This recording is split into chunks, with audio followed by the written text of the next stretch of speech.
Hello, my name is Jason Valleau. My goal upon the hopeful completion of this after degree is to teach music in school. As I'll explain later in this presentation, apart from teaching traditional band music, I also hope to engage in music appreciation. This would encourage students to be musical without necessarily having to play an instrument or sing in a choir.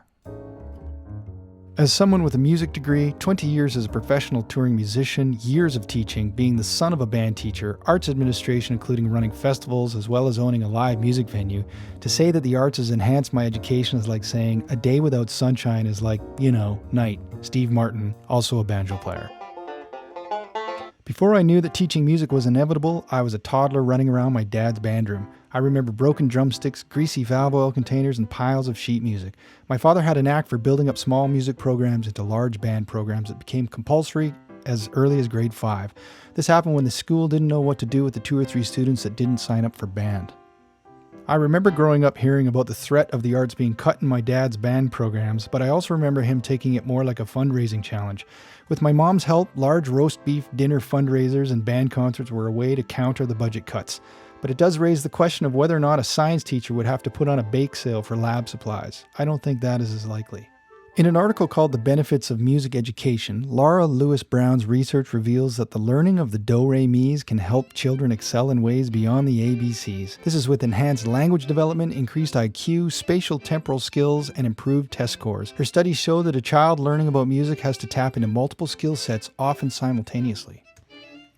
Another extensive body of research was done by Alexander Hugh Dale Crook, titled Extrinsic versus Intrinsic Benefits, challenging categories used to define the value of music in schools.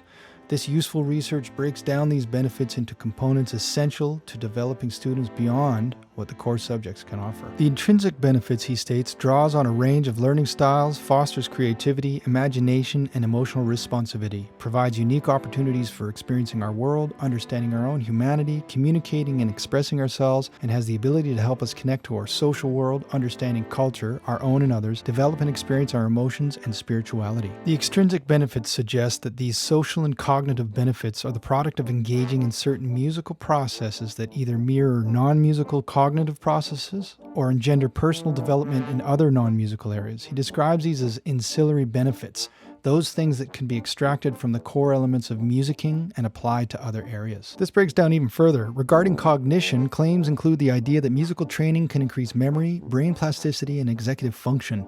In respect to academic performance, musical training is reported to enhance performance and achievement in verbal ability, literacy, language development, mathematical skills, and is associated with higher general test scores in science and history. There has also been psychosocial testing that can support the importance of music education in the same extensive study. It also states school-based musical participation has also been linked to a number of student well-being benefits such as personal development, psychological functioning, psychological benefits, emotional development, and life skills. More specifically, in this study about life skills, it includes everything from increased confidence, self-esteem, and pro-social behavior. It increases coping skills, cooperation, and school engagement, as well as reduced problem behavior, anxiety, and depressive symptoms, and it increases group, personal, and social identity. These are only 2 sources that I can fit into this presentation, but the list of sources and studies goes on and on and on. My dad relied on the fact that his band program became compulsory due to its success, but a band teacher today would have endless sources to back up the importance of music and the effect that it has on our academic benefit, cognitive function, and psychological well-being. Choosing a vision and version of music education is something I had to wrestle with for this project, especially applying these methods to music. This is also difficult because, as the textbook states, they are not likely to be found in their pure form.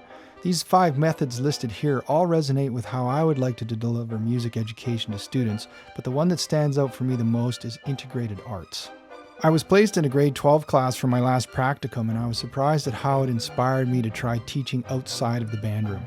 My partner teacher encouraged me to link historical events with composers and major works, and it opened my awareness of cross-curriculum cooperation.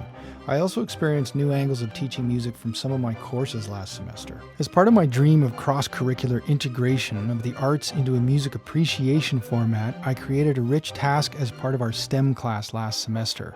I crammed the letter A into that word by creating an exercise that would engage students in analyzing patterns and forms in pop music over the past 50 years that revealed interesting results. With such huge advancements in the use of technology in the classroom, I believe a band room can also transform into a music production studio with an opportunity to connect with students who are inspired to create art with computers. Also, in my previous STEM class, we worked with computational thinking as a way to create art through programming. Another integration is to create a music science lab and connect not only with the science units that other departments are teaching, but with components of engineering. This level of integration can help explain, visualize, or hear other concepts related to other courses, but it also shows a glimpse of the types of music careers there are out there other than performing. Another form of expression, an important core subject that connects with music and perhaps sometimes forgotten about in a band room, is with literacy. By integrating lyrics into music appreciation, students have an opportunity to connect with pop culture, current events, and social justice. Over the course of 20 years as a professional musician, I have toured the world performing for and with countless other cultures and communities. This is also something that I can bring to the classroom. Playing the clarinet has taken an important role in my music education, but so has playing on a cruise ship around Asia and connecting with Brazilian musicians on a beach in Rio de Janeiro.